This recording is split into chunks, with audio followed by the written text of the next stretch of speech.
स्वाध्याय 7.3 दाखला नंबर છે 4 1 2 3 4 5 અંકોનો ઉપયોગ કરી 4 અંકોની કેટલી સંખ્યાઓ બને આમાંથી કેટલી યુગ્મ સંખ્યા બને પુનરાવર્તન સિવાય તો આપણો મેઇન પોઈન્ટ પહેલા પુનરાવર્તન સિવાય બરોબર છે નંબર 1 પહેલો પ્રશ્ન તમને એમ કહે છે પુનરાવર્તન સિવાય 1 2 3 4 5 1 2 3 4 5 અંકોનો ઉપયોગ કરી 4 અંકની કેટલી સંખ્યા બને 4 અંકની સંખ્યા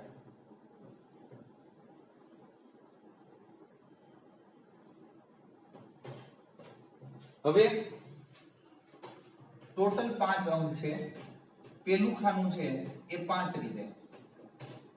1 આવી શકે 2 આવી શકે 3 આવી શકે 4 આવી શકે 5 એટલે 5 રીતે ભરાય અંકનું પુનરાવર્તન કરવાનું નથી એટલે ગમે તે એક અંક અહીં આવી ગયો હશે એ રિપીટ કરવાનું નથી તો આ ખાનું છે એ 4 રીતે ભરાશે આ બે માં આવી ગયું રિપીટ ન થાય આ 3 રીતે અને આ 2 રીતે બરોબર છે અંકનું રિપીટેશન થવું જોઈએ નહીં એટલે અહીંયા જે ઉપયોગમાં આવી ગયો આગળ ના આવવો જોઈએ આ બે માં આવી ગયો એ બે આગળમાં ના આવવા જોઈએ આ 3 માં આવી ગયો અહીં ના આવવો જોઈએ એટલે એક એક બાદ કરતો જવાનો 5 પછી 4 વધે 3 વધે અને 2 તો એક પીસી નિયમ અનુસાર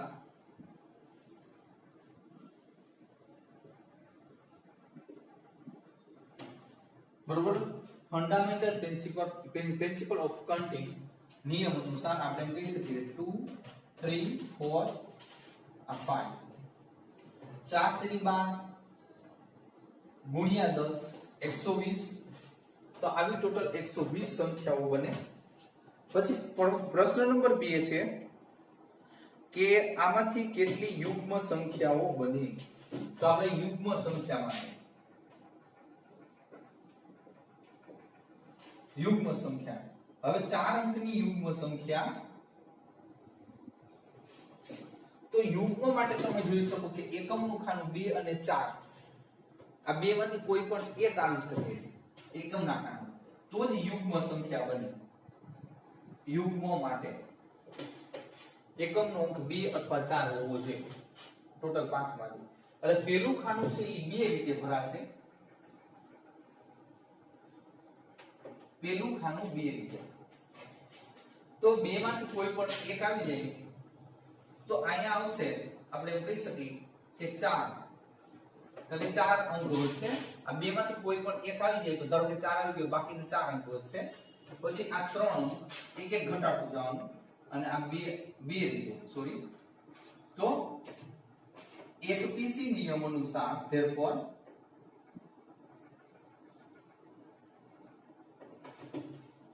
એફપીસી નિયમ અનુસાર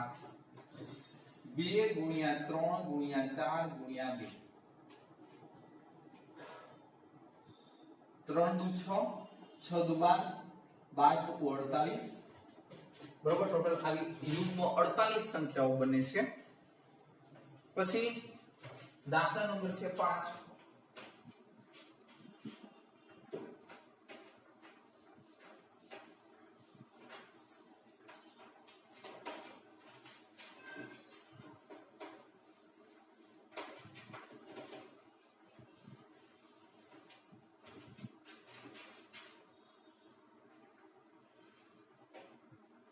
8 વ્યક્તિઓની એક સમિતિમાંથી અધ્યક્ષ અને ઉપાધ્યક્ષ કેટલા પ્રકારે પસંદ કરી શકાય છે આપણે ધારી લઈશું કે કોઈ પણ વ્યક્તિ એક કરતા વધુ પદ સંભાળતી ન હોય એટલે એક કરતા વધુ પદ અધ્યક્ષ અને ઉપાધ્યક્ષમાં જે વ્યક્તિ પસંદ થાય એક કરતા વધુ પદ સંભાળતી નથી એનો અર્થ એમ થશે કે આપણે જે કે પુનરાવર્તન સિવાય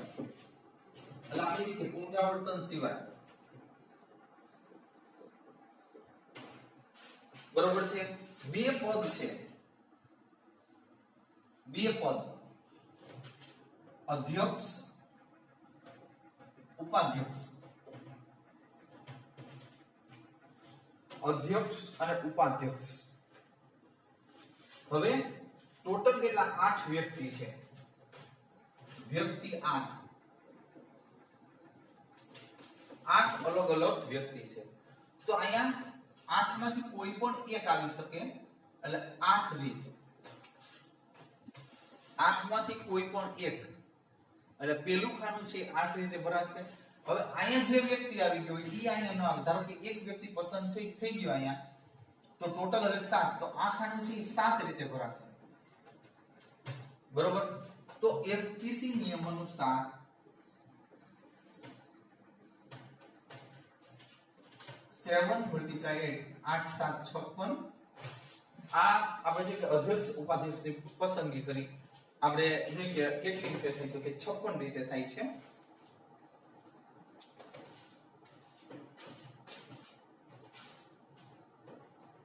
નંબર 6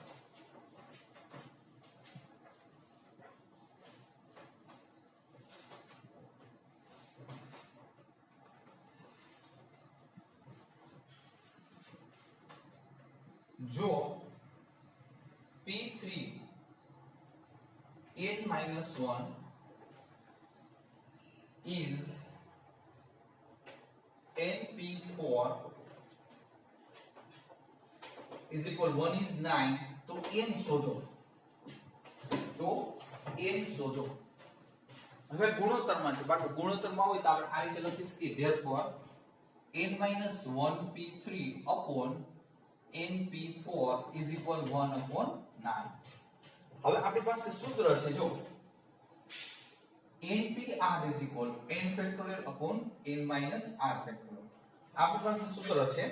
રેડી તો ઉપર અને નીચે બરોબર છે અંશ અને છેદ આપણે એમ કે ન્યુમરેટર એન્ડ ડિનોમિનેટર આપણે જોઈએ કે આ રીતે આપણે ફેરવવાનું રહેશે તો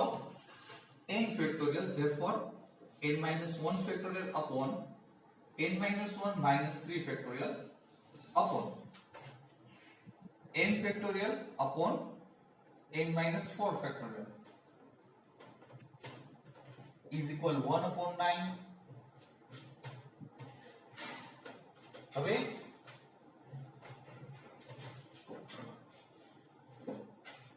આપણે જે કે છેદનું છેદ કે અંશનું છેદ તે છેદ એક સાથે બે પ્રક્રિયા આપણે લઈએ એટલે આપણને ખબર પડે અને ઉલટાવી નાખશું પહેલા તો n-1 factorial therefore n-1 factorial upon n-4 factorial 4 factorial અને ઉલટો n-4 ફેક્ટોરિયલ છે ઉપર જવા દો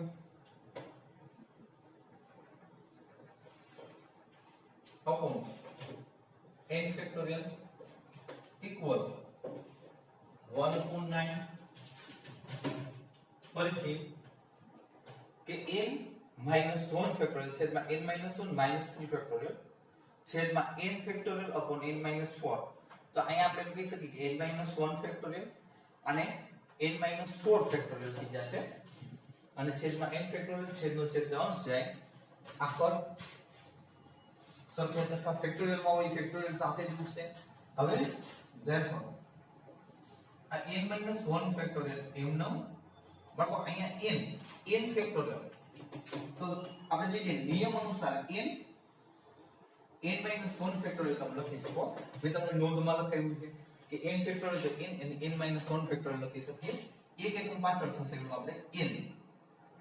n-1 factorial is equal 1 upon 9 તો આ કર therefore 1 upon n is equal 1 upon 9 n is equal 9 બરોબર આ રીતે આપણને જોઈએ કે મળી શકે દાખલા number 6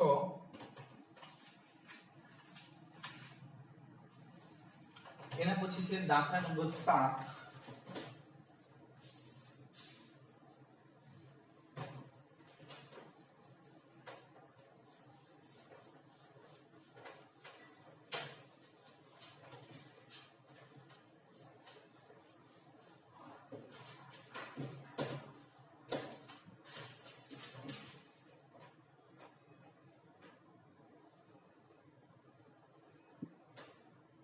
5PR equal to 6P R minus 1 तो R शोधो तो r शोधो 5p r is equal to 6p r minus 1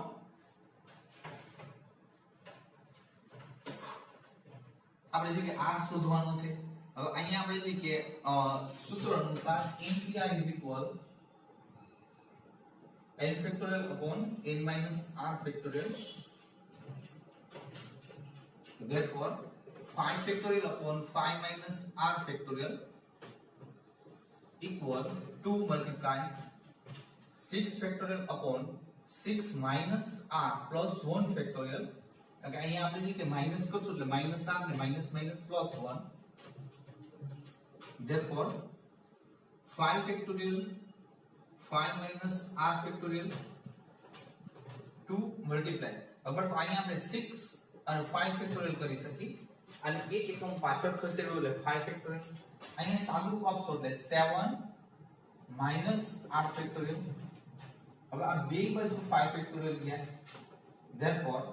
1 upon 5 minus r factorial equal 6 દુ 12 હવે આને આપણે બે એકમ પાછળ ખસેડીએ તો 7 minus r into 6 minus r into 5 minus r factorial બરોબર આ રીતે થશે તો અહીં જોઈ શકો આ કટ થયા બે બાજુ છેદે છે આ ક્રોસ ગુણાકાર therefore 7 minus r into 6 minus r is equal to 12 બેને ઉલટાવું છું આને ઉલટાવશો એટલે માઈનસ નીકળશે આને ઉલટાવશો એટલે માઈનસ નીકળશે therefore minus r minus 7 r minus 6 minus 12 is equal 0 b minus એટલે માઈનસ માઈનસ પ્લસ થઈ જશે ગુણાકારમાં એટલે આપણે જે આ બે નો ગુણાકાર શું થશે તો કે r² minus -7 -6